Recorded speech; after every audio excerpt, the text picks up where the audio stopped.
మనమైతే new year ని celebrate చేసుకుంటున్నాం. బట్ న్యూ ఇయర్ అనేది ఎప్పుడు ఎలా స్టార్ట్ అయింది, జనవరి అనే పేరు ఎలా వచ్చింది, ఋతువులకి న్యూ ఇయర్ కి గల సంబంధం ఏమిటి, ఏ ప్రాంతాలలో ఎలా జరుపుకుంటున్నారు, ఇలాంటి విషయాలన్నీ కూడా ఈ వీడియోలో మనం చూద్దాం. నూతన సంవత్సర వేడుకలు వేలాది సంవత్సరాల క్రితమే ప్రారంభమయ్యాయి. క్రీస్తు పూర్వం 2000 ప్రాంతంలో బేబీలోనియస్ నూతన సంవత్సరాన్ని వసంతకాలం ముగిసే సమయంలో మార్చి మధ్యలో జరుపుకునేవారు.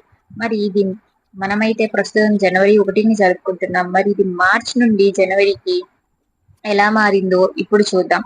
రోమన్ చక్రవర్తి Julius Caesar 45 BCE before common ఈరాలో క్యాలెండర్ ను తిరిగి రాయడం ద్వారా మనమైతే జనవరిన ఈ న్యూ ఇయర్ ని జరుపుకుంటున్నాం. జనవరి అనే పేరు ఎలా వచ్చింది అంటే జానస్ అనే రోమన్ దేవుడి పేరు మీదుగా ఈ జనవరి అనే పేరు అయితే వచ్చినది.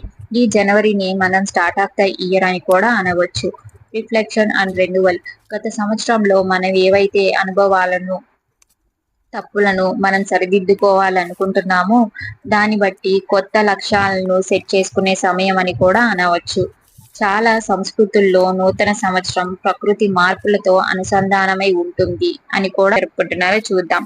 అర్ధరాత్రి countdown, fireworks, singing, Auld Lang Syne ఇలా వెస్ట్రన్ వైపు జరుపుకుంటున్నాయి. ఈస్ట్ తూర్పు వైపున ఎలా జరుపుకుంటున్నాయో చూద్దాం.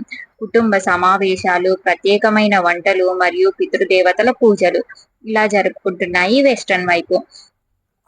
నూతన సంవత్సర వేడుకలు కొత్త ఆశలతో, సంతోషాలతో మరియు పునఃప్రారంభంతో, మానవత్వపు కార్యాలతో ప్రతీకగా మారాయి. Please do like, share and subscribe my videos.